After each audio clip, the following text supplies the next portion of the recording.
Mana Mas ini? Hmm.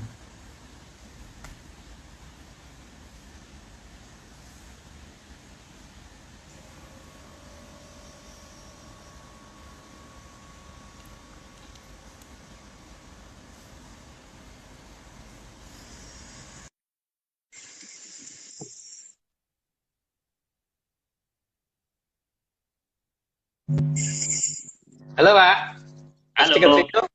selamat malam Mas Agung. Selamat malam. Kedengaran Nah, suara saya sekarang? oke. Kita mulai malam ini sesi pertama kita pembahasan Atlantis. Ya Pak. Jelas kan Mas Agung? Jelas. Kalau bagi saya suara Pak Maris jelas. Cuman suara saya gimana? Oke, Mas Agung.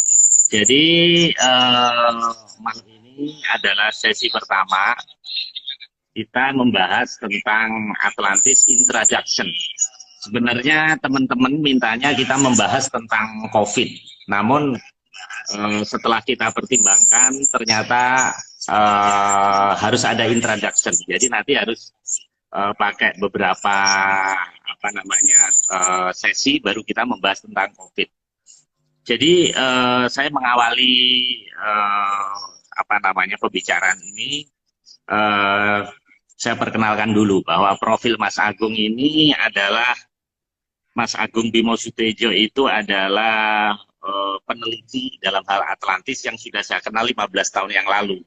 Jadi saya pikir ini patut kita dengarkan langsung setelah menghilang 10-15 tahun, kita undang kembali dan alhamdulillah malam ini bisa hadir. Jadi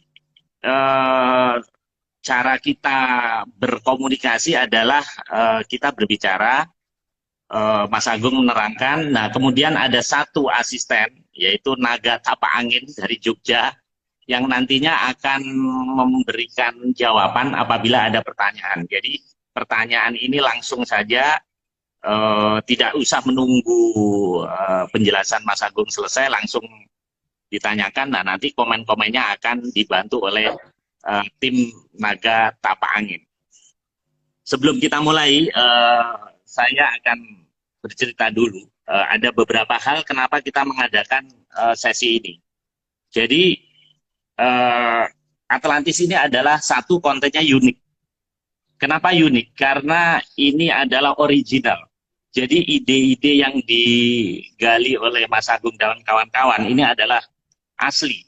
Tidak saya temukan dalam teori-teori dan buku-buku lain, sehingga ini saya rasa cocok seperti kayak kita mendengar kayak dongeng. Nah, kemudian salah satu ciri khas kenapa kita membahas Atlantis ini versinya Mas Agung adalah kita justru mensayangkan, kita mau mensayangkan hal-hal yang kelihatannya absurd, hal-hal yang kelihatannya tidak nyata. Tapi di sini kita justru akan mendapat teori-teori. Kita tidak membantah teori yang lain, tapi kita memberikan pendapat. Dan ini perlu didengar oleh kawan-kawan. Kemudian tujuan lain adalah kita mau mengintroduce dan mau mengklaim bahwa Atlantis ini adalah di sini. Kenapa begitu? Karena ada beberapa pakar luar negeri, di antaranya Santos, kemudian Stephen Oppenheimer, ini bukunya. Ini ditulis tahun 99, tebalnya 800 halaman. Pada saat dia menulis ini, dia sampai dipanggil Pak SBY tahun 2012. Dan ini profesor dari Oxford, dia profesor DNA, dokter. Dia heran, dia menulis sebegitu detail, dan pakar-pakar lain seperti Arisio Santos juga menulis 29 tahun dia meneliti, tapi kok orang Indonesia kurang antusias, tidak pernah membuat event besar yang mendunia, yang mengklaim saja langsung, karena bukti-bukti sudah ada. Nah, setelah ketemu komunitas Mas Agung ini luar biasa. Jadi menggali Atlantis itu dengan versi-versi yang unik menurut saya. Sehingga ini perlu digali. Nah, kemudian tujuan lain adalah kita mau membukukan. Jadi apa yang pembicaraan Mas Agung ini kita memang rencana mau kita bukukan dan akan kita terbitkan. Kemudian satu lagi, setelah saya amati 15 tahun, kelebihan dari komunitas ini adalah kita ini dijadikan kontributor. Jadi bagi teman-teman, ini contohnya ada Mbak yang dari K Island ya, ini dari Kepulauan K. Ini di sana berarti udah 2 jam lebih malam ini. Jadi nanti setelah Lebaran kelihatannya kita mulainya jam 8 aja, karena di Indonesia Timur udah malam, Mbak Wijaya ini. Nah, kita menerima kontributor tulisan-tulisan. Jadi para sahabat Atlantis dimanapun Anda berada, apabila melihat fenomena-fenomena alam atau melihat sesuatu yang aneh, itu bisa dikirimkan ke kami, kemudian tim MIT ini, Menyan Institute of Technology ini akan menganalisa dan akan memberikan pendapatnya. Nah ini saya rasa ini luar biasa, karena kita jadi anak-anak Atlantis nantinya. Dan ini justru dengan saat kita COVID seperti ini, kita bisa lebih intensif berkomunikasi dibandingkan yang lalu kita nggak ketemu-ketemu. Makanya ini akhirnya kita putuskan, kita undang Mas Agung dan teman-teman untuk mengisi acara, dan ini adalah rutin. Acara ini rutin, kemudian topiknya juga akan berganti-ganti namun berkesinambungan. Saya rasa mendengar cerita Mas Agung itu seperti kayak kita didongengin, seperti kayak didongengin sesuatu yang yang tidak pernah kita bayangkan. Nah, untuk lebih singkatnya Mas, tolong segera dimulai saja. Mungkin waktunya 1,5 jam ya, karena 1 jam itu saya rasa nggak cukup. 1,5 jam saja, nanti teman-teman yang akan bertanya langsung aja ditulis di chatting, atau nantinya saya bantu untuk moderatori untuk meng-cut Mas Agung untuk lebih jelasnya. Silakan Mas, dimulai saja. Baik, terima kasih. Ya, perkenalkan, nama saya Agung, saya dari komunitas Turangga Seta. Jadi komunitas Turangga Seta itu sebenarnya banyak anggotanya. Jadi ada yang di Bandung, ada yang di Jakarta, dan di Jogja, di mana-mana. Mungkin kalau misalkan ini bisa melihat beberapa di YouTube yang sudah kita buka. Oke, pertama kita menganalisis berdasarkan 3 hal. Yang pertama itu berdasarkan mitos dan kepercayaan dan sebagainya gitu. Yang kedua berdasarkan pandangan mata, keanehan-keanehan pandangan mata yang kita alami di lapangan tentu saja. Yang ketiga itu berdasarkan beberapa aspek geologi yang bisa kita rasakan. Oke, yang pertama, kan kita sering mendengar tentang Atlantis yang diklaim ada di daerah Atlantik sana, tapi saya tidak begitu yakin kalau ada di sana, karena ada beberapa hal yang menurut saya janggal. Pertama, di Samudra Atlantik itu kalau kita perhatikan lempeng buminya, itu kalau misalkan kita lihat kesamaan peradaban yang ada di benua Amerika, itu ditemukan beberapa patung-patung yang menunjukkan kepala-kepala orang dari Afrika. Dan itu lama jauh sebelum terjadinya perbudakan di Amerika terhadap bangsa Afrika ya. Jadi ini menunjukkan bahwa benua Afrika dengan benua Amerika itu dulu pernah bergabung, sehingga di sini tidak mungkin ada benua di tengah-tengah itu. Yang pertama, kenapa saya tidak yakin kalau itu ada di sana, ada di daerah Atlantik. Yang kedua, kalau kita perhatikan di arah Pasifik juga kita tidak menemukan adanya suatu bekas benua yang cukup besar di sana. Jadi memang sudah logis seperti itu. Tapi saya menemukan keanehan-keanehan justru ada di daerah Samudra Hindia. Di Samudra Hindia ini kalau kita perhatikan secara seksama, itu ada beberapa hal yang aneh, dimulai dari satu, pandangan mata kita, kalau misalkan kita melihat laut selatan dan laut utara, maka kalau kita melihat laut selatan, itu ada yang namanya garis abu-abu yang di ujung cakrawala sana.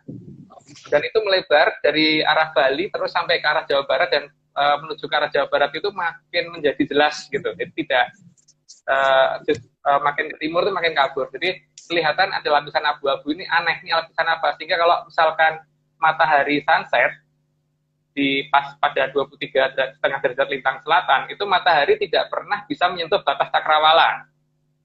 Beda dengan kalau kita berada di pantai utara, maka pada saat matahari sunset, itu matahari bisa sampai menyentuh batas cakrawala. Di situ jelas ya bedanya ya. Jadi kan ada sesuatu yang misterius di sebelah selatan kita.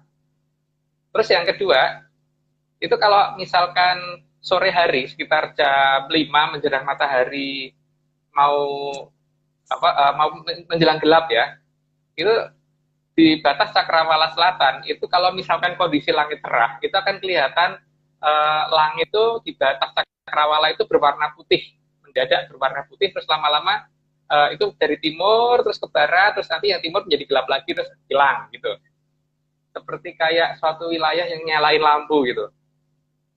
Itu juga hal seperti ini saya pernah naik kapal pada saat nyebrang ke arah Lampung, itu pada saat Sumatera ini belum kelihatan, pertama kali yang kelihatan di batas cakrawala adalah lapisan abu-abu ini dulu.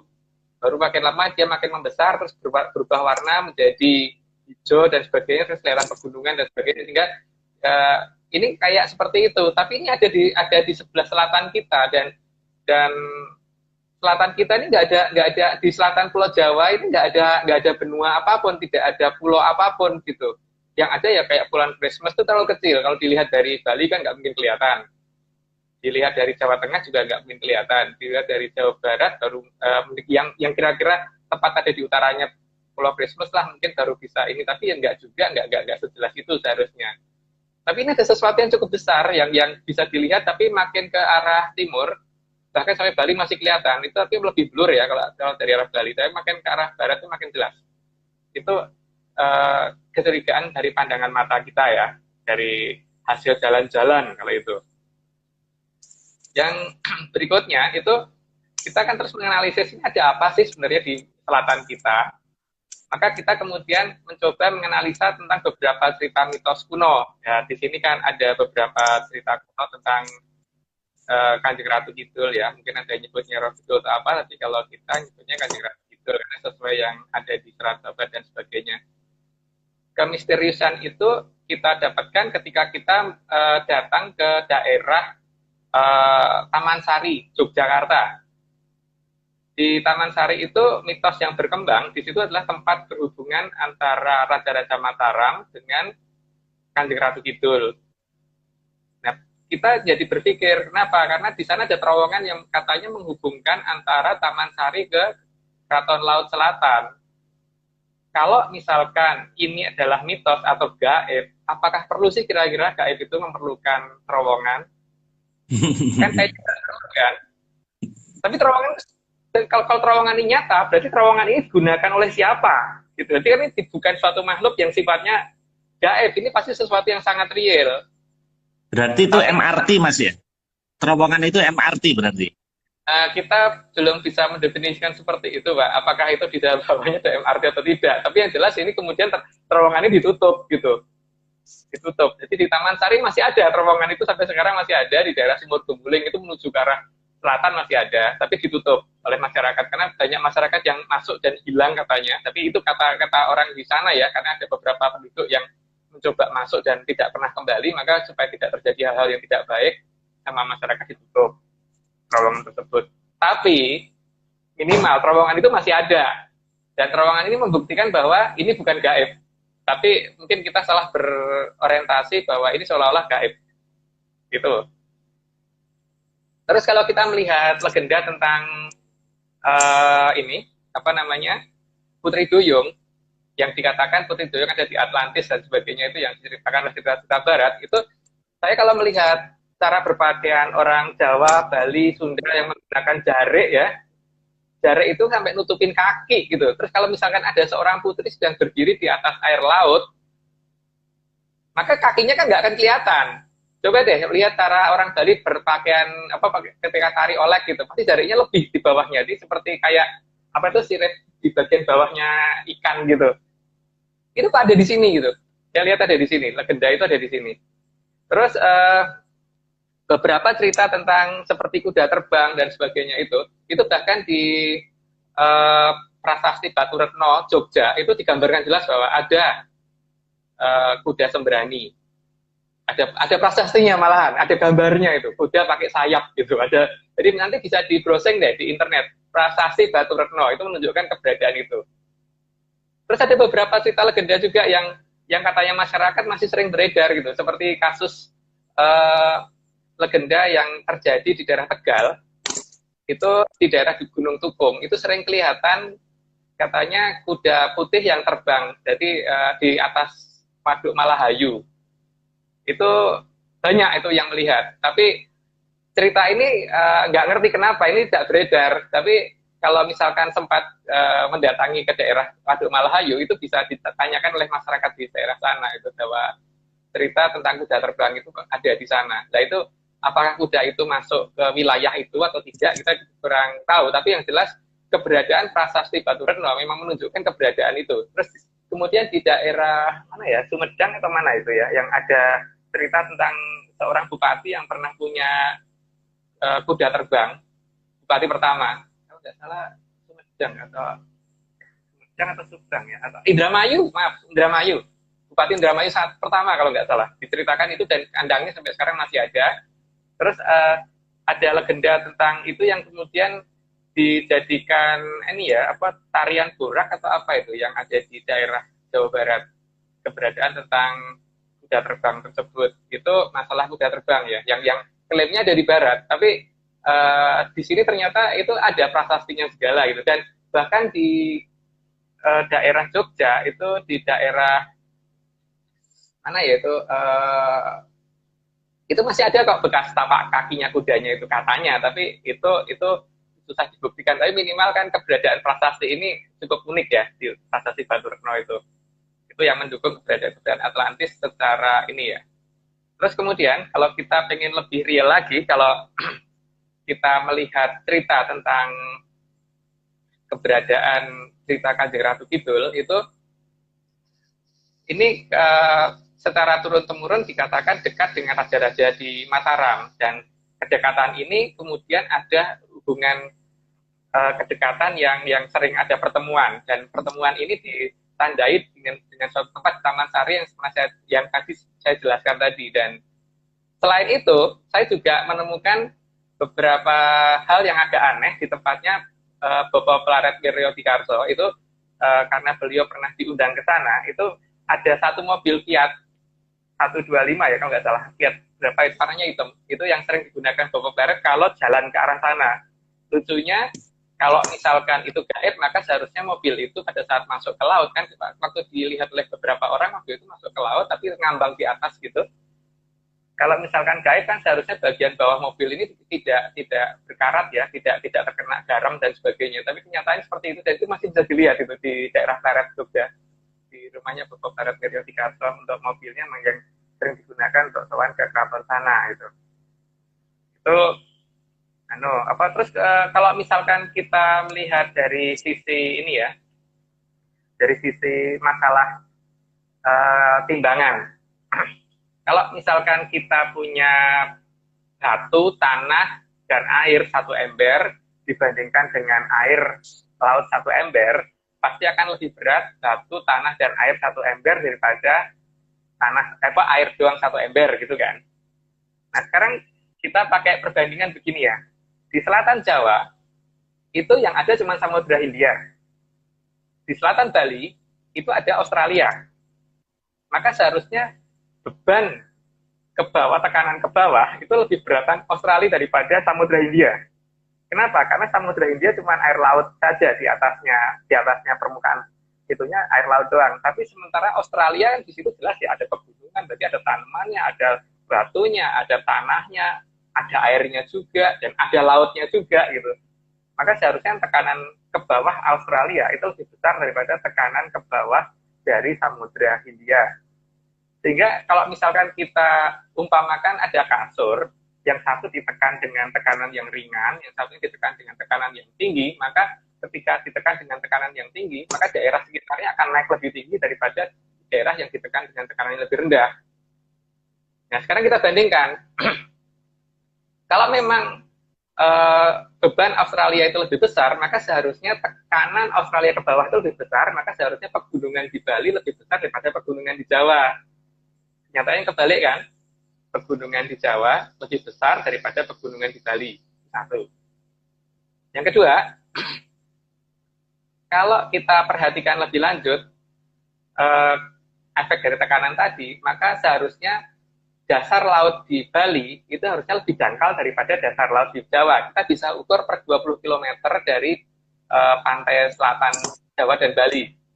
Kenyataannya kebalik, bahwa pantai selatan Bali itu lebih dalam daripada pantai selatan Jawa. Itu bisa diukur menggunakan Google Earth atau menggunakan beberapa data yang sudah ada ya.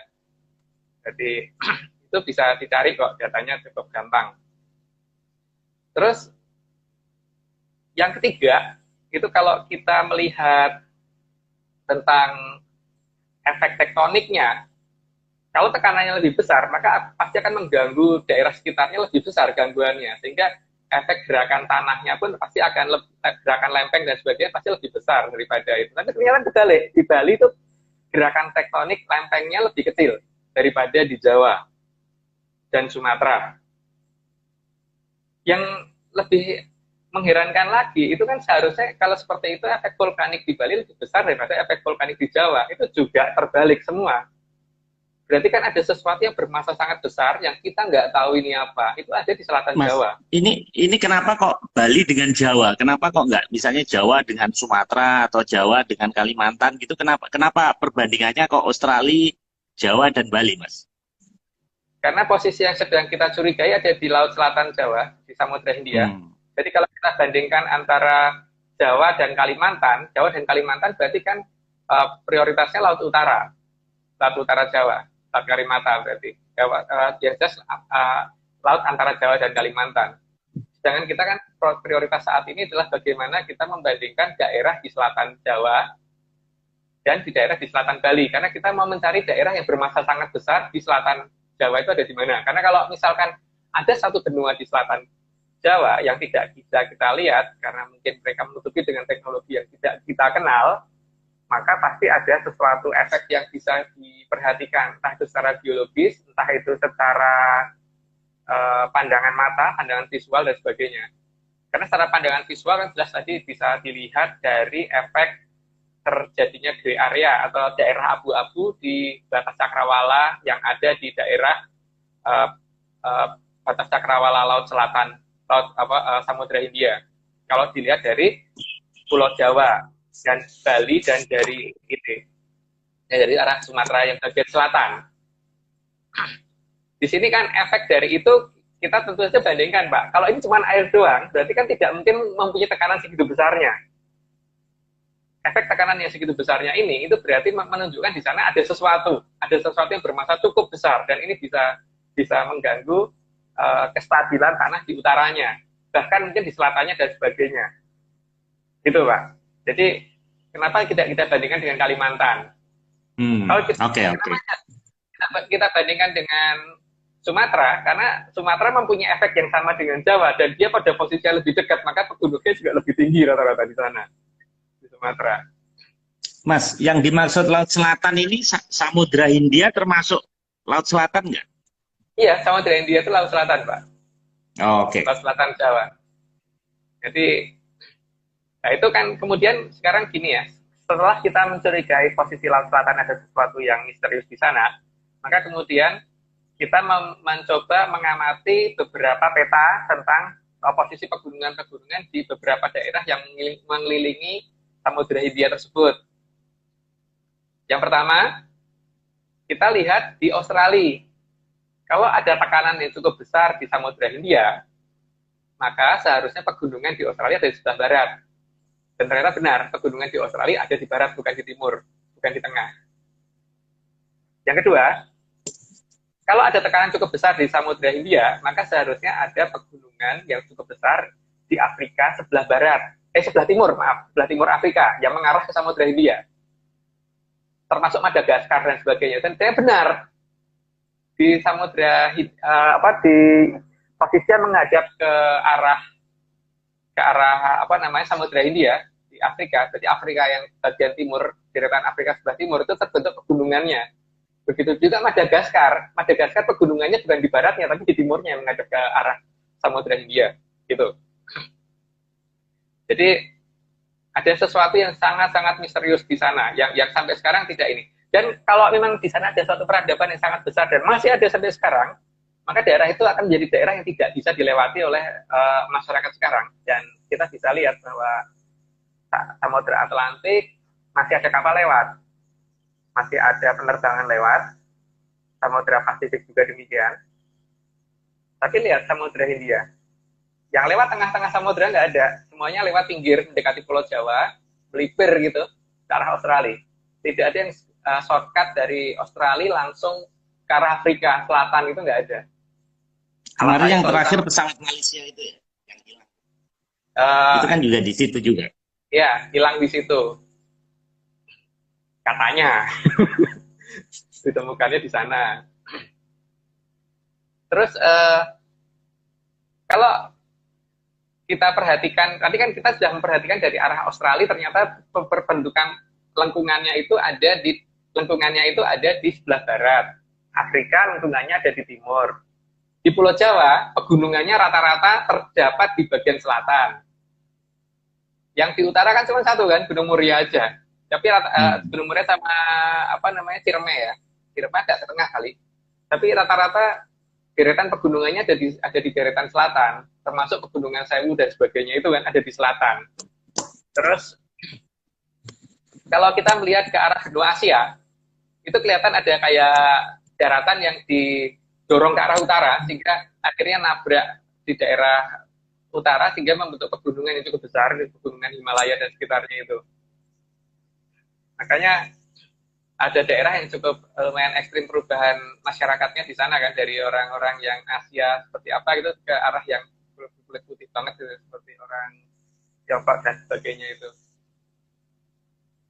Jadi ada something di sini, ada sesuatu. Bahkan kalau kita perhatikan efek dari tsunami yang terjadi tahun berapa ya, 2004 atau 2000 berapa itu yang di Aceh itu kan ada gelombang kejut yang dihasilkan, itu terus menyebar, pasti pola sebarannya berbentuk lingkaran kan. Maka seharusnya itu efek dari gelombang tadi. Kalau misalkan Aceh terkena pukulan pada gelombang pertama, maka seharusnya ya Sri Lanka dan Thailand juga terkena pada pukulan gelombang pertama. Tapi ini kan efeknya nggak demikian, bahwa saya lupa untuk di Sri Lanka itu kena yang besarnya gelombang kedua atau ketiga, tapi yang tidak jelas bukan gelombang pertama. Begitu juga di Thailand, itu bukan gelombang pertama yang memukul sana, yang besar, yang mengakibatkan banyak korban. Itu kan berarti ada suatu interferensi destruktif yang terjadi, adanya pantulan gelombang yang memungkinkan terjadinya gelombang pertamanya yang terkena interferensi destruktif, tapi gelombang kesekiannya terjadi interferensi konstruktif sehingga terjadi gelombang yang lebih besar.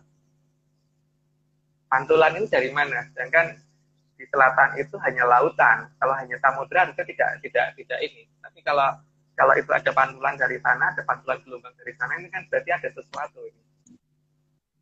Mas, dengan kata lain, kalau gitu laut selatan ini aman dari tsunami.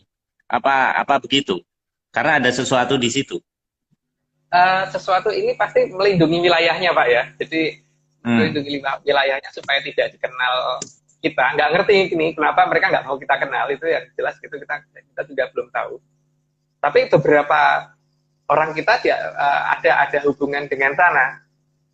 Yang jelas contohnya tadi, karena ada mobilnya Bapak Barat yang seperti itu ya, dan mungkin bisa ditanyakan, bisa dilihat sendiri ya, kondisi kendaraannya seperti apa yang dipakai untuk soal ke sana. Jadi mobil loh, jadi kan nggak mungkin mobil bisa, ini kan kemungkinan ini kan, ini lautan, ada kayak jembatan yang transparan yang ditarik dari sana, kemudian mobilnya di atas ini ditarik ke atas sana, tapi cuman orang kan nggak ngelihat itunya, sehingga yang kelihatan mobil itu ngambang di atas laut gitu kan. Karena kalau gaib jelas nggak mungkin ada efek korosifnya dong. Ini ada efek korosif yang terbentuk di kendaraan tersebut gitu. Jadi ini ada sesuatu banget di selatan kita ini yang menunjukkan seperti itu. Nah, kita kan pertama kecurigaan kita tadi kan berdasarkan data-data geologis dan mitos yang sudah terbentuk ya, dan yang itu juga ada cerita dari luar dan itu ada cerita dari beberapa cerita masyarakat yang ada di dunia yang menceritakan tentang Atlantis itu seperti apa. Dan kebetulan ada diperkuat dengan teorinya Profesor Santos dan Oppenheimer yang menerangkan ada di sini. Cuman kalau saya mencoba mencari bukti sendiri gitu. Jadi mencari bukti sendirinya dengan mengadakan pengamatan-pengamatan seperti itu, baik yang sifatnya sederhana dan sifatnya itu yang bisa diteliti dengan menggunakan cara-cara yang cukup sederhana dan itu harusnya masuk akal gitu. Yang kita lakukan. Nah, kemudian kita kan berpikir tentang bagaimana mereka menyembunyikan wilayah yang segitu besar dan bagaimana mereka sehingga tidak bisa tertangkap oleh satelit, atau memang benar-benar tidak tertangkap oleh satelit, atau negara-negara besar ini tidak berani membuka keberadaan mereka. Kita nggak tahu juga kan, karena kadang-kadang kan negara-negara besar juga punya andil untuk menutupi suatu misteri supaya tidak terbuka. Buktinya seperti tentang UFO aja, Amerika sudah berapa lama menutupi, tapi akhirnya menerangkan sendiri bahwa US Navy pernah mengejar UFO dan itu dibuka beberapa minggu terakhir ini kan. Jadi keberadaan mereka ini sebenarnya untuk Amerika dan sebagainya sebenarnya tahu apa tidak kita belum memahami, tapi keberadaan pangkalan Diego Garcia itu kan cukup aneh. Mereka membuat pangkalan di sana dan sepertinya betul-betul sampai marinir sebanyak itu ditaruh di sana gitu. Kalau memang perang dinginnya itu dengan Rusia atau dengan Tiongkok atau dengan yang di Timur Tengah sana, Diego Garcia kayaknya tidak begitu strategis untuk itu untuk dijadikan pangkalan Amerika. Seharusnya ya kalau di Guam itu oke, karena untuk mengkontrol Laut Cina Selatan LTS. Kalau misalkan di daerah Timur Tengah sana juga masuk akal gitu. Tapi di sini nih apa gitu? Yang menjadi masalah apa sehingga sebegitunya sampai sebegitu besarnya pangkalan Diego Garcia dan sangat dirahasiakan sampai dengan hari ini. Gitu. Nah terus bagaimana mereka menutupi wilayah itu gitu? Kita mencoba mencari beberapa pola yang ada di tanah Jawa karena keberadaan cerita mitos tentang Raja-Raja Mataram yang berhubungan dengan kerajaan sana, itu berarti kan pasti ada teknologi apa yang disembunyikan di sini yang mungkin bisa kita lacak. Yang pertama, saya mencurigai ada suatu tempat yang dapat dikatakan itu apakah ini sebagai tempat tempat lo pindah seketika gitu. Itu namanya apa ya kalau untuk pindah seketika itu namanya mungkin apa ya? Karena kita menemukan suatu kejanggalan di daerah Gunung Kendali Sodo dan Gunung satunya Sewakul di daerah Jawa Tengah di Timur Ungaran. Jadi di daerah Gunung Kendali Sodo sama Gunung Sewakul itu kan dari kaki ke kaki itu jaraknya sekitar 12 km kalau nggak salah, sekitar begitu kalau waktu kita ukur itu. Tapi di sana kalau ada pendaki gunung yang naik ke Gunung Sewakul kemudian hilang, tim SAR sudah tahu pasti akan ditemukannya di Gunung Kendali Sodo. Itu kan aneh. Kalau kaki-kakinya aja jaraknya sudah 12 km, berarti kalau ke atasnya pasti lebih jauh dari 12 km kan. Demikian juga kalau ada pendaki gunung naik Gunung Kendali Sodo, maka kalau misalkan sampai hilang, maka tim SAR itu sudah tahu persis bahwa anak itu pasti akan ditemukan di Gunung Sewakul. Ini apaan? Gitu. Begitu juga dengan kasus... Ini mitos atau kejadian beneran, Mas? Nah, tim SAR itu kan berarti bukan mitos, Pak. Tim SAR itu kan ada di zaman sekarang, Pak. Itu kasus itu kan juga hampir relevan ketika kita melihat keberadaan ini base pahala kencana yang hilang kemudian tahu-tahu ditemukan di tengah hutan di daerah Grobogan. Coba diperhatiin Pak, ini ada bis berjalan diikuti 2 truk molen karena katanya ada perbaikan jalan, maka terpaksa karena merasa orang di situ sopirnya orang daerah sekitar sana sehingga merasa hafal, maka belok masuk ke hutan karena biasanya kan dia akan menemukan jalan lagi untuk jalan keluarnya nanti. Tiba-tiba titik tertentu kendaraan bis pahala kencana tersebut tidak bisa berjalan karena ketutup pohon jati yang cukup banyak. Itu beritanya di koran banyak itu sampai sekarang ya. Ya. Berita di internetnya. Ya. Truk molen yang mengikuti juga terjebak. Ada 2 truk molen yang ngikutin. Nah, ini kan aneh. Bagaimana dia bisa tiba-tiba berada di tengah hutan, di tengah yang ada pohonnya segitu banyaknya gitu. Sehingga waktu mengeluarkan bis tersebut, terpaksa harus motongin pohon yang ada yang menutupin itu. Di sini kan menunjukkan bahwa ada sesuatu ya, bahwa ini ada wilayah-wilayah yang ya sekarang kita bergeser menjadi sesuatu yang seolah-olah ini gaib gitu. Jadi kita diputus logika kita, pokoknya ini gaib sudah yang diteliti. Kita nggak bisa membiarkan ini terus-menerus. Jadi kita mencari logikanya bagaimana sih? Ini pasti ada sesuatu, bukan hanya masalah itu aja. Pasti ada teknologi yang mengendalikan ini semua gitu. Karena sangat aneh kalau misalkan ada suatu wilayah yang mempunyai keanehan-keanehan seperti itu. Nah, ini mulai kita perhatikan dan kita mulai mengamati satu persatu kejadian-kejadian seperti itu. Nah, kemudian kita juga mengamati pada saat ini mungkin bisa dilihat untuk yang tinggal di antara Jakarta, Bogor, Cibubur dan sebagainya ya. Kalau misalkan dari arah Jakarta kita pergi ke arah Cibubur, maka kalau kita melihat ke arah belakang itu nanti pada KM 3,5 itu akan mulai kelihatan Menara Saidah, dan Menara Saidahnya kelihatan sendirian. Padahal di dekat Menara Saidah kan banyak bangunan besar yang harusnya ada di sekitarnya sana. Ini yang Menara Saidah yang miring itu Mas ya? Ya. Yang bangunan miring itu ya? Ya. Dan kalau kita menuju ke arah Cibubur terus sampai KM 7 ke atas, itu Menara Saidah lama-lama malah makin naik, makin kelihatan makin tinggi gitu. Terus makin jauh makin turun lagi. Begitu juga kalau kita dari arah Cibubur masuk tol Jagorawi menuju ke arah Jakarta, itu dari KM 7 Menara Saidah itu kelihatan tinggi, terus yang anehnya tuh makin mendekat kok makin pendek gitu. Terus kalau kita foto dari KM beberapa kilometer dan dari arah yang sama, itu kita menemukan bentuk yang berbeda. Menara Saidah yang kita foto dari KM 7 dan KM yang terdekat. Kalau kita perbandingkan antara ininya itu bagian atasnya dengan lokasi ininya, kita bandingkan dengan gedung-gedung sekitarnya, kita merasakan ada hal yang janggal di situ. Nah itu kemudian kalau kita lebih lanjut lagi, kalau kita kemudian berjalan menuju ke arah mana itu Jonggol, daerah Sukarame dan sebagainya, itu melewati desa Sodong, kita akan banyak menemukan hal yang janggal yang mungkin tidak diperhatikan orang.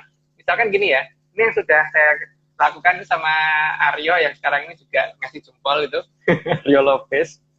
Itu kemarin kan kita jalan, pada saat berjalan itu kita melihat ada satu bukit yang dari kejauhan kelihatan gede banget gitu. Tapi begitu kita deketin, bukit itu mengecil, terus membesar lagi, mengecil lagi, membesar lagi. Terus titik tertentu dia mengecil lagi. Sampai akhirnya kita tepat di bawah kakinya, loh kok kecil banget, nggak seperti yang kita lihat dari kejauhan gitu. Dan ada satu bukit yang dari kejauhan tuh kelihatan curam banget gitu, begitu dideketin jadi beda.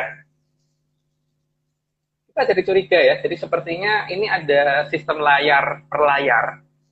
Jadi kita mencurigai keberadaan yang kita namakan dengan area 36.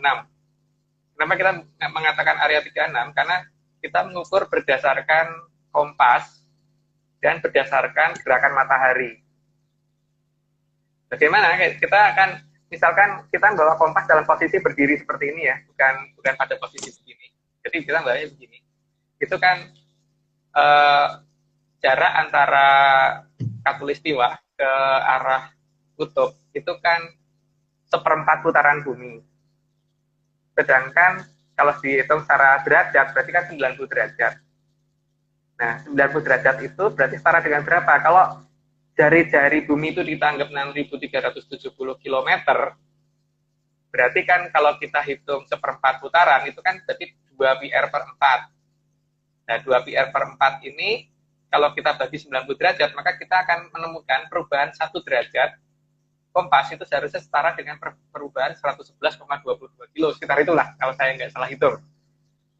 Ya, angkanya nggak akan jauh-jauh begitu. Artinya kalau kompas tiba-tiba terjadi lompatan 3,6 derajat, itu kan berarti ada 400 km wilayah yang harusnya kita lalui, kita dilompatin kan. Kita dilompatin kira-kira 400 km gitu di wilayah-wilayah itu. Itu untuk kalau kita mengukur dari arah utara ke selatan atau selatan ke utara. Jadi garis lintangnya yang mereka sembunyikan ada di daerah itu sekitar 400 kilo. Kalau misalkan kita dari arah timur ke barat, kita masih bisa menggunakan pelacakan dengan menggunakan sinar matahari. Jadi kan gerakan matahari kan harusnya dari timur ke barat itu kan bentuknya kayak parabola gitu ya, lengkung gitu. Yang kita cari adalah daerah yang gini, terus tiba-tiba vertikal ke atas, terus ke sana. Atau sebaliknya, gini, terus vertikal ke bawah, terus begitu. Nah, itu juga banyak kita temukan ya. Jadi, hal-hal seperti itu kan kadang-kadang orang nggak curiga ya. Dan di daerah-daerah seperti itu tuh, biasanya kalau kita berhenti untuk menghitung kecepatan perubahan cuaca, itu juga jadi aneh gitu. Misalkan, per 5 km kita sama teman-teman menjaga wilayah itu, kemudian 5 km ke arah timur, 10 km ke arah timur ada dua orang, terus di titik tersebut ada 2 orang, terus yang di barat juga begitu. Ketika ada mendung dari arah timur bergerak ke barat, kecepatan dari 10 km pertama ke 5 km pertama itu konstan, rata-rata tetap. Tapi waktunya beda-beda ya, karena tergantung kecepatan angin kan itu. Nanti dari laporan dari teman yang jarak 5 km ke titik yang kita curigai, itu juga tetap. Setelah itu tiba-tiba mendung hilang. Nah, terus kita menghitung berdasarkan perbandingan jarak ini, maka kalau ini yang wilayah yang tidak bisa kita masukin adalah 400 km, maka ini mendung akan muncul lagi, kira-kira di jam sekian gitu. Dan kenyataan itu kita perhatikan memang seperti itu. Jadi setelah sekian jam baru muncul lagi mendung terus bergerak ke timur dengan kecepatan tetap seperti yang tadi, yang awal. Jadi jelas ada sesuatu di sebelah wilayah itu, ada daerah-daerah yang disembunyikan dan itu ada tepat di depannya kita, tapi kita nggak sadari gitu. Ya, maka kita menamakan wilayah itu dengan nama area 36. Nah, seperti kenapa tadi ada gunung yang berubah-ubah? Karena berarti kan kita melihat itu adalah layar yang cukup besar. Dan pada saat kita mendekat, kita diteleport ke suatu wilayah yang jauhnya sudah 400 km dan kita nggak sadar gitu. Kita Mas, jalan itu lagi. cara mendeteksi area 36 itu gimana? Misalnya saya tinggal di rumah saya, ini area 36 atau enggak itu bagaimana caranya, Mas? Itu harus cukup jeli, Pak ya. Jadi dengan menggunakan kompas, tapi ini memang sesuatu yang sangat berbahaya sih. Berbahayanya bukan berbahaya ini ya, tapi kan tentu saja karena mereka memang masih belum ingin kita ketahui, maka mereka pasti akan membatasi orang untuk tahu, itu jelas. Dan mungkin sebaiknya ngerti bahasanya dulu, Pak. Itu yang palingan. Jadi bahasa yang mereka gunakan kan masih menggunakan bahasa-bahasa lama ya. Tapi yang paling jelas itu yang bisa kita lihat, kalau misalkan kita melihat suatu benda dari kejauhan, bentuknya harusnya besar, terus kita deketin ternyata mengecil, itu kan aneh toh, Pak? Atau gini, saya pernah mencoba dari BKT, itu bersama dengan beberapa teman untuk mengamati matahari terbit. Karena saya tuh bingung, karena kenapa matahari terbit kalau dilihat dari Jakarta kelihatan lebih kecil kalau dilihat dari arah Bekasi, dan lebih kecil lagi, terus membesar lagi, membesar kalau daerah Bekasi, terus setelah itu mengecil lagi, terus membesar lagi kalau daerah sebelah timurnya lagi gitu. Terus matahari kenapa tidak terasa panas pada saat sebelum jam 7 pagi gitu. Ini mungkin bisa dicoba kalau misalkan pada sempat itu BKT yang ada di daerah Bekasi menuju ke arah utara itu kan cukup lurus ya. Jadi kalau per 2 kilometer kita berjajar gitu sambil ngamatin posisi mataharinya, nanti akan kelihatan bahwa sudut yang kita perhatikan kalau kita bandingkan dengan arah utara, itu sebelum matahari itu terasa panas, maka sudutnya beda-beda. Tapi begitu sudah di atas jam 7, sudutnya jadi sama semua. Itu bagian aneh tuh. Jadi misalkan gini ya, di titik X matahari kelihatan begini dari ke arah sana 2 kilometer agak serong sedikit, 2 kilometer agak serong sedikit gitu. Jadi kelihatan kayak dari ini nggak alami, ini kayak dari layar. Dan setelah di titik tertentu baru bisa dilihat. Jadi kayaknya memang ada sengaja penutupan wilayah yang mereka lakukan supaya tidak kelihatan, dan itu bisa dilihat dari ketinggian. Jadi kalau kita melihat dari ketinggian, biasanya sih sekitar di 600 meter ke atas itu mulai bisa dilihat kalau kita jeli ya. Jadi di titik koordinat itu kan kelihatan ada garis lurus gitu. Jadi kalau ini ada mendung, mendungnya itu kan kepotong, Pak. Kalau mendungnya pas di belakangnya garis tersebut akan kepotong. Jadi mendungnya gini tiba-tiba lurus di bagian sininya gitu. Itu pernah kita foto dengan beberapa teman ya di daerah sana. Waktu itu saya ke sana bersama dengan Verly artis itu, artis sinetron. Itu pernah dia sampai terkejut karena melihat dengan jelas banget bahwa seperti itu kelihatan. Jadi lapangan ini lebih penting daripada kita berteori, Pak. Jadi kalau misalkan pengen melihat di lapangan itu bisa dilihat, dan itu jelas kok, bisa kelihatan dengan jelas bahwa ada gunung yang bisa berubah bentuknya ketika kita deketin, dari kejauhan gede malah jadi kelihatan kecil kalau dideketin gitu. Jadi atau malah berubah bentuk, jadi membesar mengecil lagi, membesar mengecil lagi, membesar mengecil lagi gitu. Ada kasus yang seperti itu yang terjadi.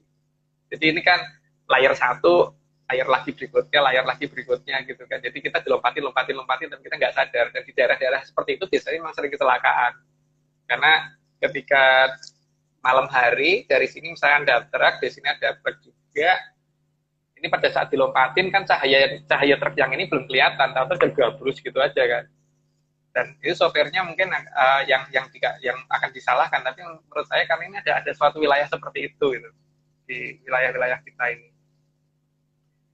Dan saat ini kan hal-hal kayak gini ini masih dianggap sebagai sesuatu yang sifatnya mistis ya. Ini saya kurang setuju. Jadi kita harusnya bagaimana mencari suatu logika yang jelas bahwa ini pasti ada sesuatu yang menutupi dirinya supaya dianggap mistis. Kita digeser supaya logika kita dihentikan aja di titik di mana mereka gaib sudah gitu. Jadi jangan dicari gitu. Nah, terserah kita sih setelah itu apakah kita mau mencari apa tidak. Tapi kalau kami ya merasa hal itu penting untuk dicari, sehingga ya kita mencoba melacak itu semua. Dan itu terserah, kalau misalkan ada yang mau ikut mencari ya monggo gitu. Yang jelas lapangan gampang, itu bisa di ini. Cuman untuk memasuki wilayah tersebut itu memang kita tidak membuka.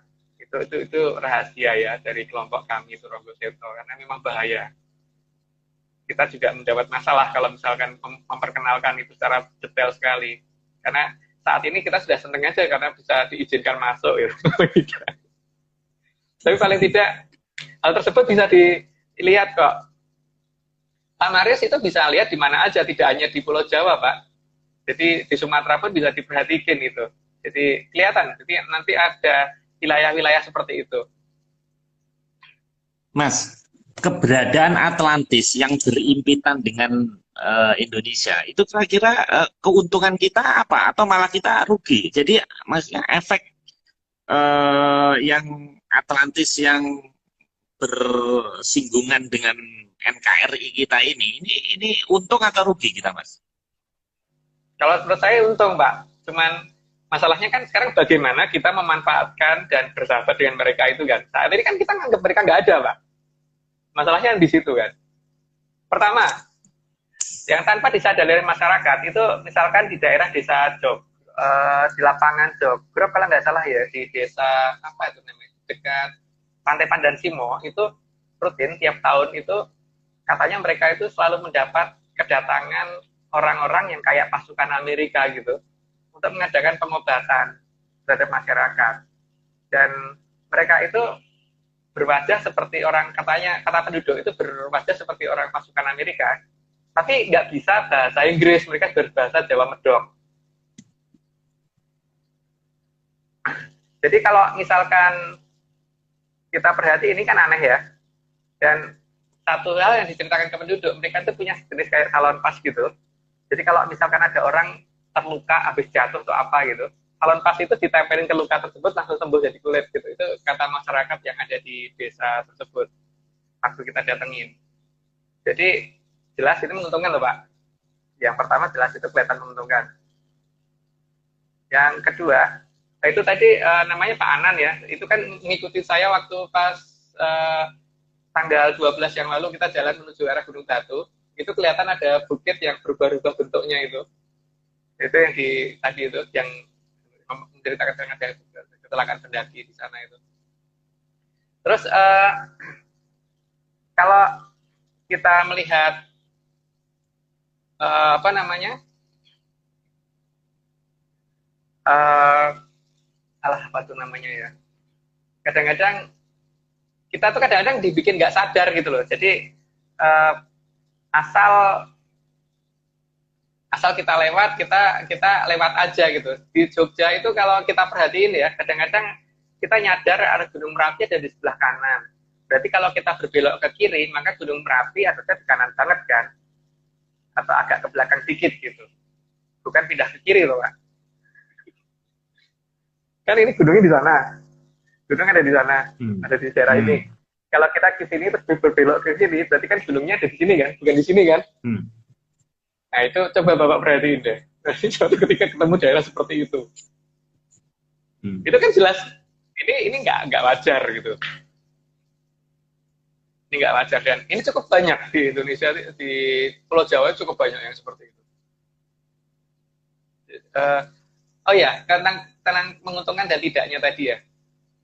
Kalau saya mengatakan sangat menguntungkan ya, karena beberapa kejadian di masa lalu, saya yakin mereka ikut serta dalam beberapa perjuangan di masa lalu terhadap negara kita, cuman tidak dianggap.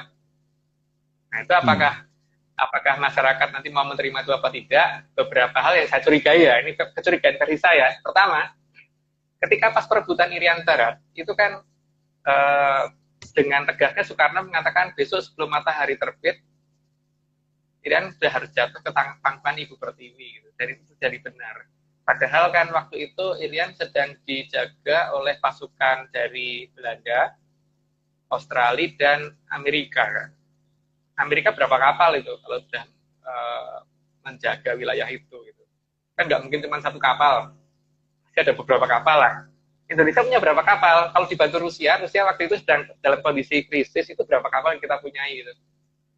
Itu kan juga nggak masuk akal. Kenapa mereka pergi gitu aja gitu?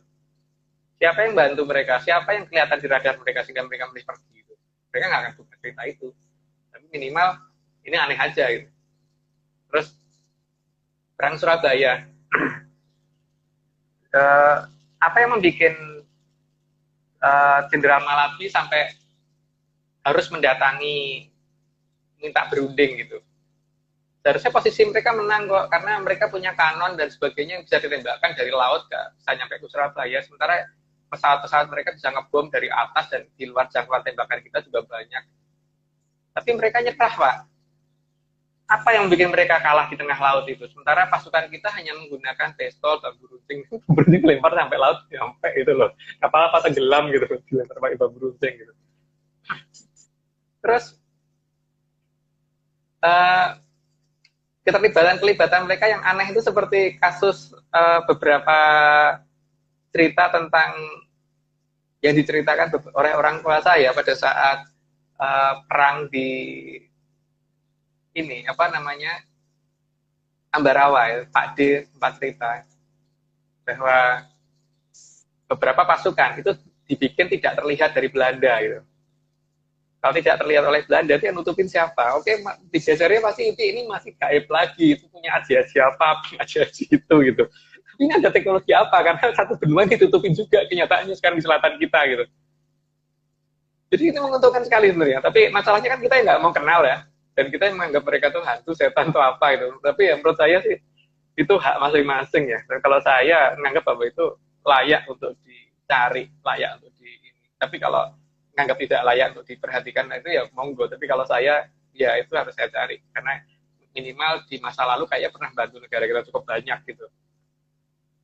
Dan ya, kalau kita melihat dari beberapa ini ya, cerita masa lalu juga, seperti Dakri ini ya, kita lihat ya jangka waktu pendek ini aja deh. Dakri membuat jalan tol di daerah Cirebon dengan panjang kalau nggak salah 35 km atau berapa itu ya, dengan teknologi yang paling modern, dengan peralatan yang langsung dipakai itu langsung tepat dipakai itu butuh waktu 2 tahun. 2 tahun itu kan berarti kalau 1 tahun 365 hari, berarti kan sekitar 730 hari ya, 2 tahun. 35 km.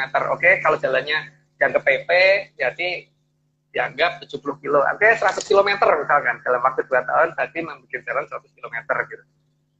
Atau kita bulletin ke atas lagi deh, 200 km gitu. Dendels membuat jalan anyar Panarukan dalam kondisi perang, katanya masih perang itu, membuat jalan bisa sampai muterin Pulau Jawa, anyar Panarukan, 1000 hari. Memang cukup ya? Kalau saya berpikir kan dalam waktu 1000 hari itu berarti kan 3 tahun lebih itu. Enggak ya, 3 tahun kurang ya, 3 tahunan ya. Berarti kan kalau kita bandingkan dengan teknologi zaman sekarang, itu kalau teknologi zaman sekarang kita anggap dalam waktu 2 tahun itu bisa sampai 200 kilo, berarti kalau 3 tahun paling 300 kilo, mentok banget 500 kilo kan Pak. Udah kita besar-besarin banget loh, padahal cuma 70 kilo kan. Itu dari mulai ngeruk bukit, terus kemudian bangun jembatan dan sebagainya gitu, sampai segitunya gitu. Jadi ini kan ada sesuatu yang kayaknya Dendels waktu itu bukan bikin jalan, tapi mungkin cuma babatin rumput atau buka jalan yang tutup tanaman rubuh atau sudah ditungguin tanaman atau apa gitu. Jadi jalan itu sudah ada sebelumnya pasti. Jadi bukan dibikin oleh Dendels. Tuh. Terus kalau kita perhatikan tentang masalah perkereta apian, Pak, ini juga agak aneh ya, karena saya melihat di Belanda itu kan sumber daya besi itu kurang ya di sana. Terus kalau kita hitung volume dari mur, sekrup, baut, jembatan, rel, dan sebagainya itu, maka kalau itu semua didatangkan dari Belanda dibawa ke sini, karena di sini nggak ada pabriknya Pak untuk bikin itu, maka berarti semuanya didatangkan dari sana, entah itu dibikin di Belanda atau di Jerman atau apa. Berarti sebelum dibawa ke sini itu berarti daerah Belanda udah ketumpukan rel segitu banyaknya gitu. Artinya apa? Artinya pada saat rel itu rel baut dan sebagainya infrastruktur dibawa ke sini, maka di sana akan tertumpuk materialnya dulu, sehingga masyarakat di sana kan harusnya mayoritas pandai besi ya, ini kan enggak, masyarakat di sana tidak mayoritas bukan pandai besi, jadi ini kayaknya dibikinnya di sini cuma dicap di sana itu. Terus kereta apinya sendiri itu kan pada posisi dibawa dari Belanda ke sini, itu pada posisi seperti itu kan pasti kondisinya masih knockdown ya. Jadi pada saat begitu mendarat di Batavia, itu harusnya kan dirakitnya di Batavia, Pak. Bukan di Madiun dong perakitannya. Tapi kenyataannya kan pabriknya Belanda untuk perakitannya ada di Madiun. Yang sekarang berubah jadi PT Inka itu. Masa iya dalam kondisi perang, terus kemudian lokomotif ini yang masih knockdown mendarat di Batavia, terus ditarik sampai Madiun sana, baru dirakit gitu. Atau memang perakitan, atau memang pantai gitu Mas ya? Iya. Kenapa kalau di tengah Pulau Jawa gitu? Iya, itu kan berarti jelas bahwa perakitan itu mungkin juga malah pembuatannya dari awalnya dari sana bukan di Belanda. Tapi bukti pengecorannya itu nggak ada.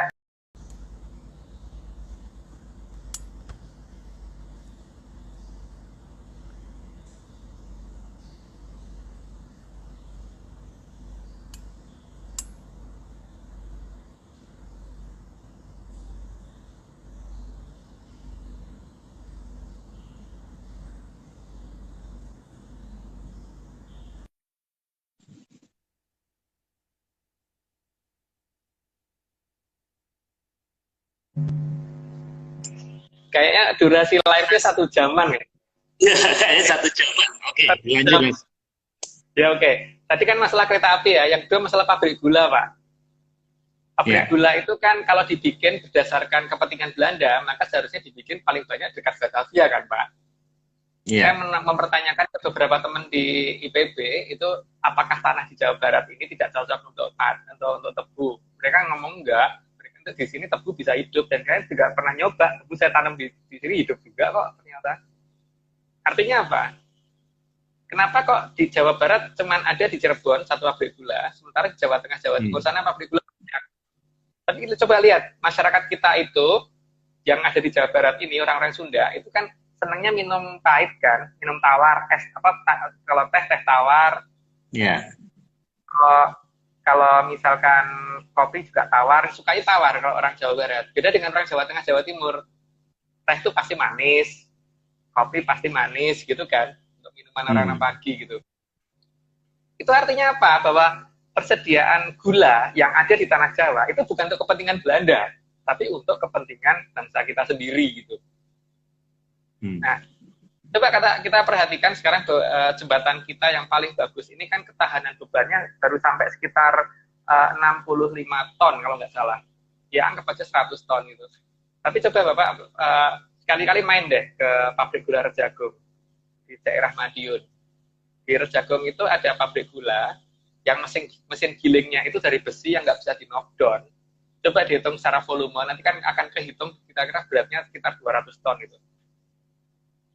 Nah, benda yang nggak bisa di knockdown dengan berat 200 ton, itu gimana bawanya sampai ke Madiun gitu. Karena Madiun itu bukan daerah pantai, Pak, tapi ada di tengah-tengah pulau itu.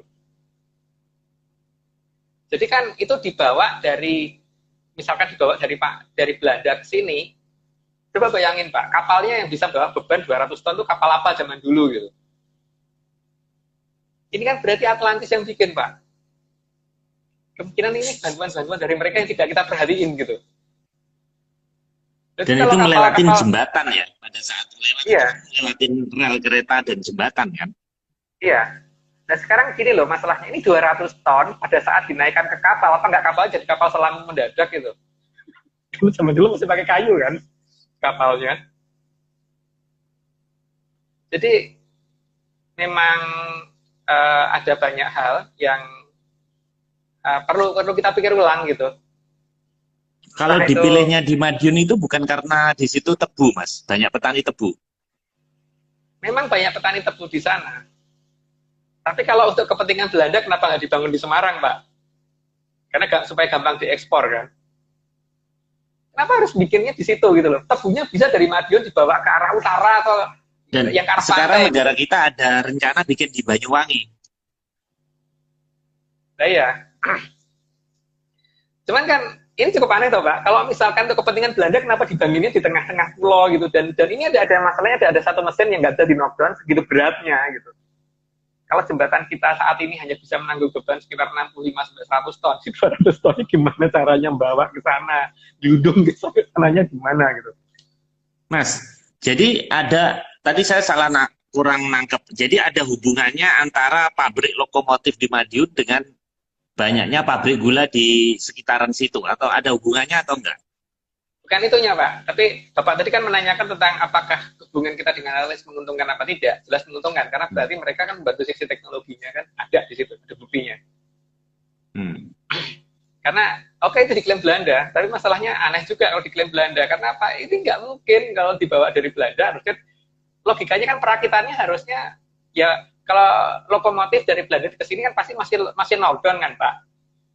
Kalau knockdown harusnya di Batavia Pak, atau mungkin di Semarang atau di pantai-pantai yang terdekat gitu, bukan di Madiun Pak. Madiun itu tengah-tengah pulau. tempat perakitannya di tengah pulau. Ada banyak hal yang membuat aneh ya, karena dalam kondisi perang itu kan harus di daerah yang strategis untuk penjagaan. Jadi seperti pembangunan lapangan terbang Iswahyudi dan sebagainya itu kan aneh, karena seharusnya kan Belanda membangun lapangan terbang itu di daerah pantai karena supaya gampang diawasin kan, dan pasukan bantuan itu biar datangnya gampang, bukan di tengah-tengah pulau kayak di Iswahyudi Madiun gitu. Atau memang lapangan terbangnya ada sebelum Belanda datang gitu kan. Kemungkinannya itu satunya. Jadi seperti lapangan terbang di Bandung dan sebagainya itu, desain sastra negara itu juga kita agak ragu-ragu ini sebenarnya dibangun oleh Belanda atau memang sudah ada sebelum itu semua gitu. Karena bagaimanapun juga untuk objek vital itu butuh pengamanan khusus, apalagi itu di situasi perang. Lihat aja sekarang Amerika kalau membangun pangkalan militer terutama yang berhubungan dengan pangkalan angkatan udaranya itu tidak mungkin dibangun di daerah yang tidak dijaga toh Pak. Pasti di dekatnya banyak barak-barak militer gitu. Dan di tempat yang kira-kira gampang untuk kalau misalkan ada serangan untuk pasukan pendukung supaya gampang menuju ke situ gitu. Ini kan enggak. Coba dihitung benar-benar ya bahwa walaupun ada barak militer dan sebagainya di dekat Madiun dan sekitarnya, tapi rawan sekali untuk atas penyerangan karena lebar bandara dan sebagainya di masa itu kan untuk penjagaan segitu luasnya itu butuh harusnya melingkari itu adalah daerah militer. Ini kan enggak, cuma militernya di daerah depannya, belakangnya kan enggak. Kok kayak bolong gitu loh. Bagian belakangnya itu berarti kelilingi Iswahyudi, Pak. Kalau Hussein Sastra Negara agak juang sih, kan tapi di sisi yang berdekatan dengan rel kereta api itu juga nggak ada penjagaan di arah sebelah sananya. Sepertinya aman-aman saja dan negara rakyat kita nggak akan pernah nyerang gitu kan, nggak mungkin banget Pak. Atau mungkin Iswahyudi itu karena di tengah-tengah Pulau Jawa, Mas. Jadi pergerakan ke Surabaya dan ke Jakarta itu di tengah-tengah gitu untuk menjaga Pulau Jawa. Kalau untuk menjaga Pulau Jawa tidak perlu dari situ Pak. Dari Semarang itu mending pantai utara semua dulu aja yang diamankan karena jalur perdagangannya kan ada di pantai bukan di tengah. Kepentingannya apa Pak?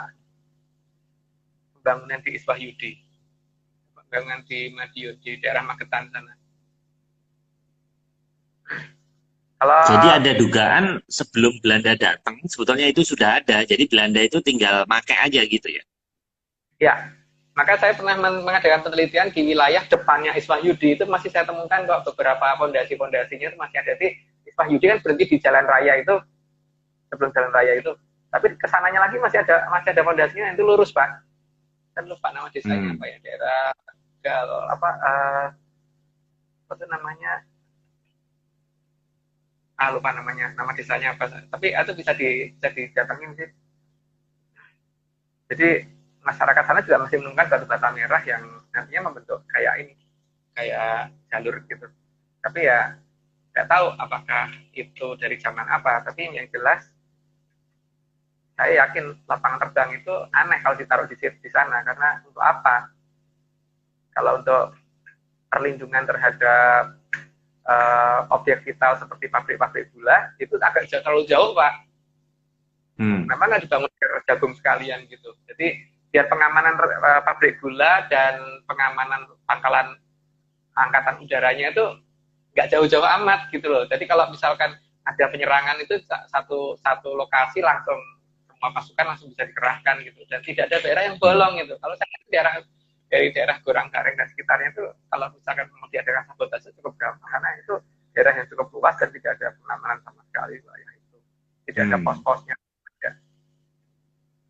Beda dengan sekarang, kalau sekarang sudah dipagrin dan sebagainya, tapi ya tetap aja untuk kondisi perang kan itu rawan Pak.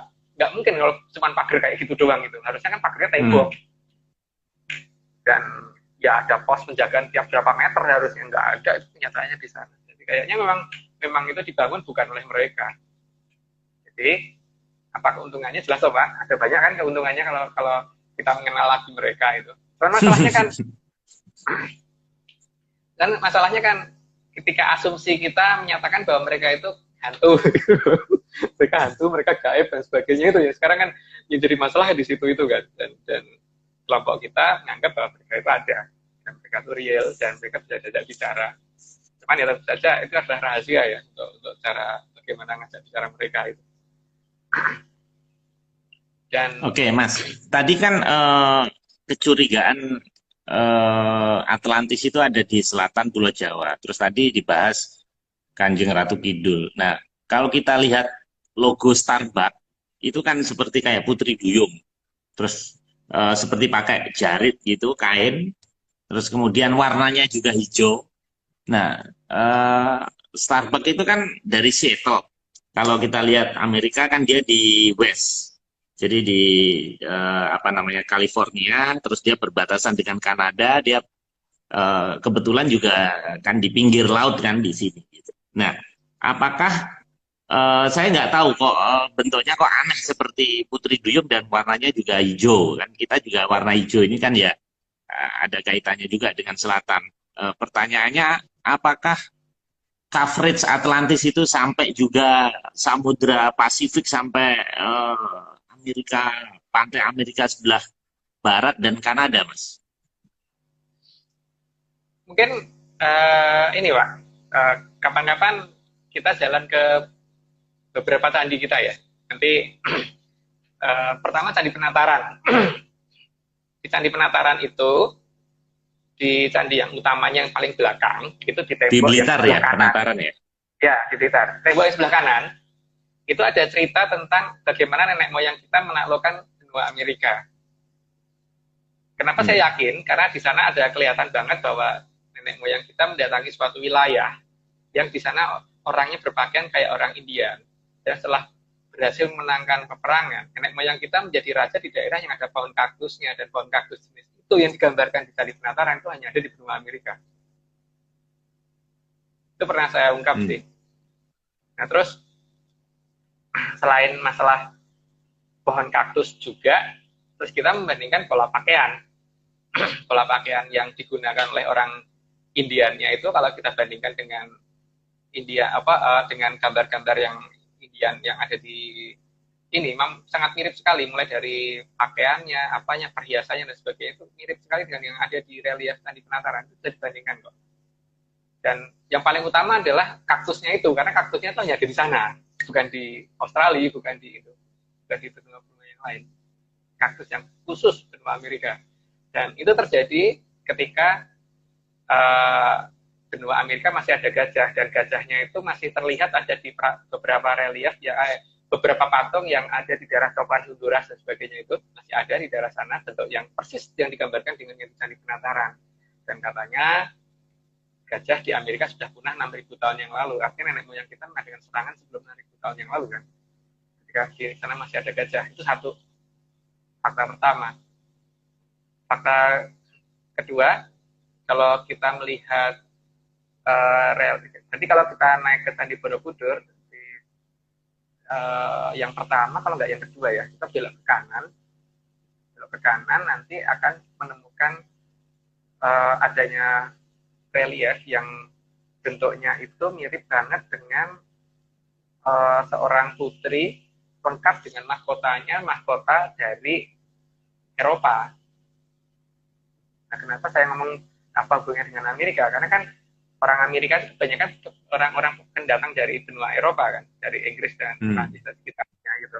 Nah ini itu di situ kelihatan bahwa ada putri yang sedang menari di depan raja kita, diikuti oleh beberapa orang. Itu khas Eropa banget pakaiannya. Itu ada di dan di Candi Penataran juga masih ada lagi tuh yang di depan, yang agak ke depan sedikit itu bentuknya mungkin kayak pendopo ya. Itu di bawah pendoponya itu ada relief juga. Dan reliefnya itu kelihatan ada kayak nenek moyang kita yang berpakaian wayang, itu dihadap oleh 4 orang. 4 orang itu kelihatan banget pakaiannya mirip dengan pakaian orang Inka, terus pakaian orang dari daerah Kamboja, terus pakaian orang dari daerah mana ada Cina kalau tidak salah, sama Indian kalau tidak salah seperti itu. Nah ini kan aneh Pak. Jadi kan ini menunjukkan bahwa kita pernah ekspansi sampai mana-mana gitu nenek moyang kita. Jadi menunjukkan bahwa kalau ditanyakan kekuasaan kita bisa sampai mana, iya. Kira-kira sampai sana, iya. Sampai Amerika ya, cuman mungkin sekarang nggak diakuin. Tapi ya tugas kita mencari bukti kan. Walaupun mungkin banyak orang pesimis itu bodo amat. Kalau bagi kita yang penting bagaimana bukti ini harus kita temukan lagi. Minimal dari jejak yang sudah kelihatan di prasasti dan sebagainya itu.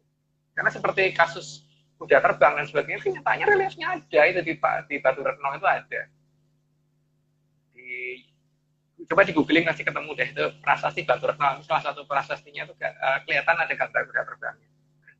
Nah, untuk di Candi Ceto, Sukuh dan Penataran itu kita sempat pernah bikin ceritanya kita PDF kan dan pernah kita bikin sampai lumayan dikenal banyak orang ada tentang misteri Candi Ceto, Sukuh dan Penataran karena minimal Candi Sukuh sama Candi Cetonya saja itu sudah sangat mirip dengan candi yang ada di daerah Amerika Latin kan Pak. Nah, tapi kan dengan cerita Candi Penataran tadi menunjukkan bahwa sana pernah dikuasai nenek moyang kita, jelas banget kalau itu. Dan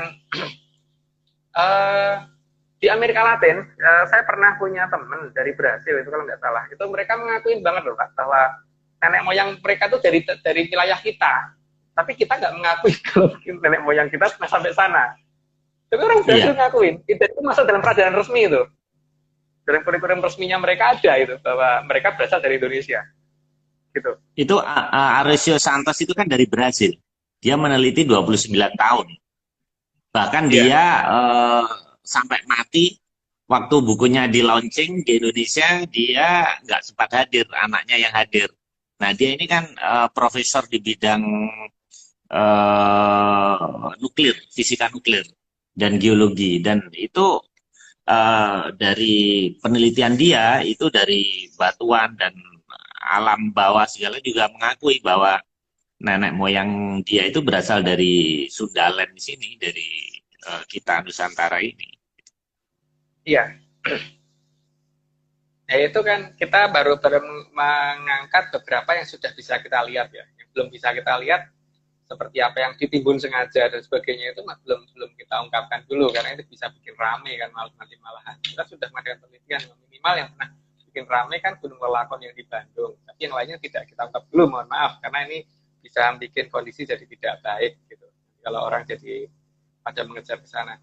Tapi gini ya, minimal kita harusnya sekarang ini mulai berpikir ulang bahwa ada yang masih belum terungkap oleh di negara kita. Dan apakah ini semua disembunyikan karena dulu kita pernah menjadi jajahan negara lain? Tapi saya juga masih curiga apakah kita itu sebenarnya dijajah 350 tahun apa enggak gitu. Karena gini ya, yang pertama, yang saya tahu, Meksiko itu dijajah Spanyol itu baru 200 tahun. Dan di sana bahasa nasionalnya bahasa Spanyol kan? Di Meksiko. Yeah. Kalau kita 350 tahun, kenapa banyak orang kita nggak bisa bahasa Belanda gitu? Iya ya. Dan kok nggak ada keturunan yang kayak rambutnya pirang, terus kulitnya putih, kayak bule gitu. Biasanya kalau dijajah kan mereka terjadi asimilasi ya. Ya, kayak di Meksiko kan seperti itu kan. Banyak orang yang jadi kayak bule gitu. Tapi coba perhatikan deh Pak. Kalau kita cermati lagi, ini kan nama negaranya Nederland, Holland, kita nyebutnya Belanda gitu. Bahkan kalau orang kita nyebut Blondo atau Londo gitu. Kalau orang tua ngomongnya Londo Pak, cenderungnya ke Blondo gitu. Sekarang saya mengambil nama Blondonya itu loh, Blondo.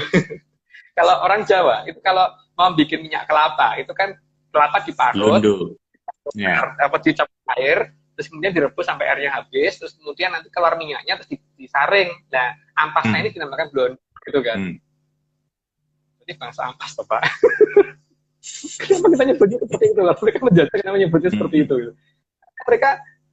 Mereka tuh Blondo, tapi pada saat negara kita lemah, terus mereka kemudian membalik semua cerita gitu. Iya. Mas, saya pernah baca suatu artikel, jadi mereka juga mempertanyakan itu sebenarnya, karena Belanda sendiri itu luasnya hanya sepertiga Pulau Jawa. Nah, bagaimana sepertiga Pulau Jawa, itu orangnya cuma berapa? Bagaimana dia kok bisa menguasai, memecah belah kita yang sedemikian, katanya punya Majapahit, punya Sriwijaya, aneh nggak sih? Wong negaranya tuh juga cuma seperti itu gitu. Dan dulu penduduknya cuma berapa? Gitu. Ya, memang itu juga misterius. Berarti kan ada sesuatu ya, ketika kita meninggalkan mereka yang seharusnya mendukung kita dan menghantukan mereka, karena kita menganggap mereka hantu kan saat ini. Ya mereka benar-benar pergi. Ketika mereka pergi ya yang seperti itu yang terjadi. Ya saya tidak bisa menyatakan bahwa apakah teori saya betul atau tidak, tapi paling tidak kalau kita mengamati secara detail di lapangan bahwa mereka kayaknya masih ada deh sampai dengan hari ini. Cuman mereka nggak tahu kenapa, apa masalah kita dengan mereka sehingga Atlantis ini tidak mau terlihat oleh kita saat ini gitu. Harusnya ini dicari cara ya untuk bagaimana supaya kita bisa berhubungan balik dengan mereka supaya mereka tuh mau membantu kita lagi gitu. Mas, Asumsi Kak.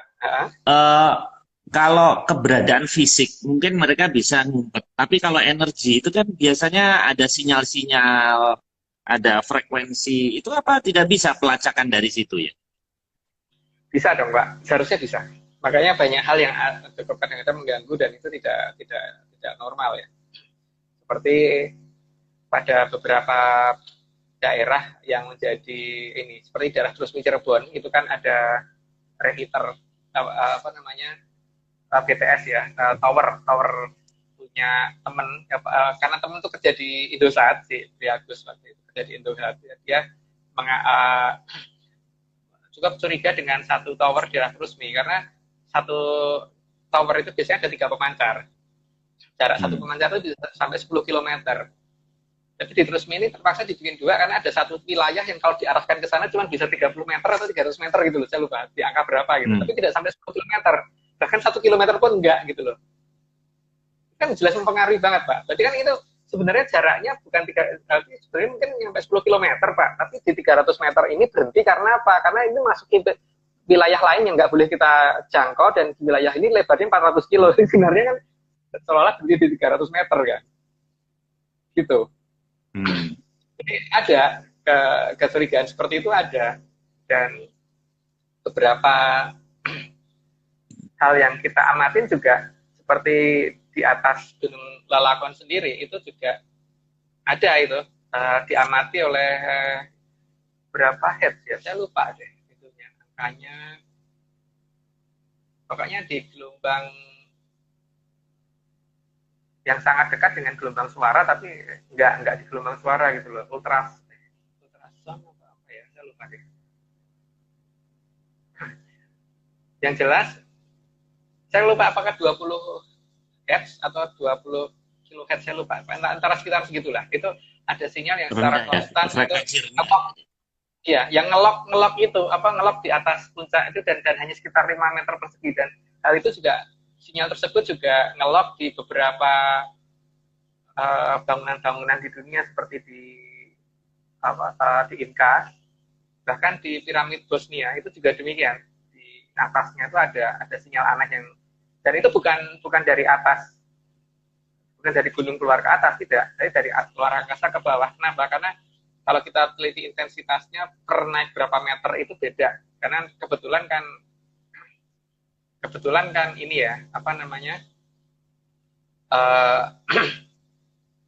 perubahannya itu ada berapa dB gitu ya jadi cukup kita bawa tiang yang agak tinggi kita bentangkan di atas nanti kita ngukur per ketinggian tersebut gitu nggak usah terlalu tinggi banget yang penting kita menemukan perbedaan besar mana sih yang di atas permukaan tanah dengan yang di atas puncak itu gitu karena kan seharusnya kalau sinyal itu datang dari gunung menuju ke atas maka seharusnya sinyal tersebut akan intensitasnya lebih besar di permukaan tanah bukan di atas gitu Pak makin ke atas makin besar berarti dari dilok dari luar gitu.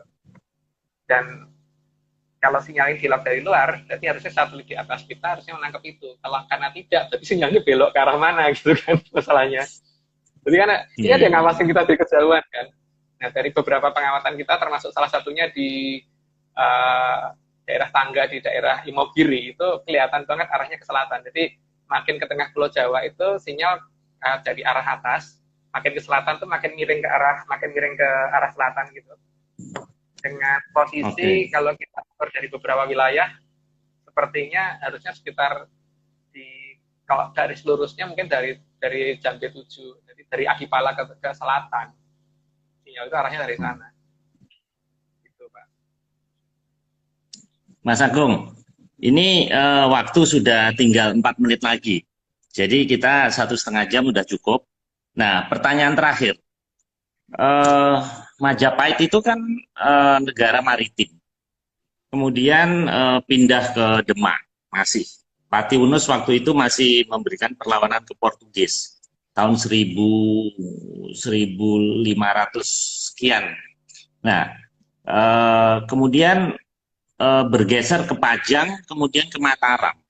Nah, ini kan ada pergeseran kita dari yang semula maritim, negara konfederasi, kemudian Demak masih, kemudian makin masuk ke dalam jadi agraris, kemudian ke Mataram semakin masuk lagi, sehingga inilah yang akhirnya kita ini lemah di lautan sehingga VOC bisa masuk. Nah, pertanyaannya, apakah ada perpindahan dari Majapahit sehingga Mataram masuk di daerah selatan Pulau Jawa ini dengan sesuatu yang tadi kita curigain di selatan itu? Ada beberapa hal ya. Ini kalau saya buka mungkin bisa rame, tapi gini aja. Minimal saya membuka cerita tentang ada sesuatu sejarah yang kita curigai tidak terjadi di wilayah itu. Mas, ini 3 menit, Mas. Habis itu kalau nggak selesai, nanti di next session. Tinggal 3 menit. Dalam Babat Kediri, itu ditulis jelas bahwa kerajaan Kediri itu ada beberapa nama yang ada di situ. Seperti adanya keberadaan desa Sikunir. Nah, nama Sikunir itu tidak ada di Kediri, tapi ada di dekat Jakarta. Yang pertama. Terus penyebutannya Majenggala, itu kan ternyata di beberapa serat Babat ditulisnya Jonggol. Oh, Pak, itu lebih cocok mendekati kata Jonggol kan. Terus di Kediri juga itu diceritakan ada salah satu patih Megamendung. Ada satu nama patih Megamendung. Saya lihat baca di surat Babat Kediri ya, misalnya di patihnya Raja, di situ ditulisnya ya karena itu masih dianggap kita si Raja Kajiman Sang Kutolo Soyo itu punya patih namanya Patih Megamendung. Nama Megamendung kok ada di dekat Jakarta ya. Ini saya buka ini ramai Pak, jadi mending jangan dipertanyakan yang itu dulu karena nanti banyak orang tidak terima karena nanti akan kelihatan bahwa Mataram sebenarnya di mana sih, Majapahit di mana sih. Nggak, itu next session Mas, ini nggak mungkin ya, ini udah tinggal 1 menit, jadi kesimpulannya aja Mas. Jadi obrolan kita 1,5 jam malam ini, tolong apa pesan Mas Agung terhadap kita? Yang pertama bahwa saya mencurigai Atlantis ada di dekat wilayah kita dan ada beberapa kerajaan pendukung lain yang mungkin sama selevel dengan Atlantis itu ada di wilayah kita, dan itu monggo dipercaya, terserah, nggak terserah, tapi paling tidak kalau dari pihak kami ya ingin meneliti terus supaya bagaimana mencari hubungan yang seharmonis mungkin dengan mereka supaya mereka ini mau membantu kita gitu. Dan yang paling penting kan sekarang ini asumsi bahwa mereka itu hantu, gaib dan sebagainya, apakah itu betul atau tidak, monggo terserah jangan sendiri, tapi ya masuk iya sih gaib butuh terowongan, itu buktinya ada di daerah Taman Sari Jogja ada terowongan yang dipakai untuk berkomunikasi antara Raja-Raja Mataram dengan Kanjeng Ratu Kidul. Itu terowongan ini menunjukkan dia itu sebenarnya siapa gitu, manusia atau manusia. Kalau ada terowongannya, kendaraannya apa Mas? Misalnya ini terowongan MRT-nya, berarti ada keretanya dong? Ya bisa kereta, bisa apa saja Pak. Tapi kan masalahnya sekarang dengan keberadaan Gunung Sewako sama Gunung Kendali Sodo itu yang ada sistem teleport di sana yang sampai dengan saat ini masih sering aktif. Ya memang tidak setiap hari aktif, tapi paling tidak keberadaan orang yang hilang di Gunung Kendali Sodo dan ditemukannya di Gunung Sewako dan sebaliknya, kalau hilang di Gunung Sewako ditemukan di Gunung Kendali Sodo itu juga salah satu teknologi yang pasti mereka gunakan untuk berhubungan kan.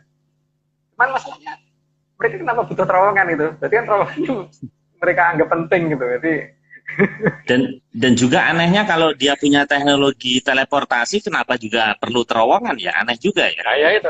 Jadi kan itu ada penghormatan khusus atau ada sesuatu yang dibawa dalam jumlah besar atau apa yang Atau untuk mempermudah Raja Mataram untuk menuju ke sana juga bisa toh Pak? Bukan dari sananya ke sini, tapi dari sini ke sana. Oh, betul. Karena kalau kita masih teknologi kita kan masih masih di bawah, jadi kita perlu ke sana, perlu pakai sarana. Iya, ya itu tadi Pak. Jadi ya kalau saya mengarah Atlantis ada di selatan kita dan Lemuria ada di utara kita dan Majapahit ada di sekitar kita dan semuanya masih ada. Oke, Dan Mas Agung. Terima kasih ya, malam ini luar biasa. Saya rasa sudah cukup 1,5 jam. Nanti kita evaluasi karena ini session pertama. Saya rasa terlalu malam karena teman-teman kita yang di Indonesia Tengah dan Timur sudah pada tidur. Apalagi ini puasa, jadi malam lagi bangun. Jadi saya pikir nanti setelah Lebaran kita mulainya jam 8 atau paling malam setengah 9.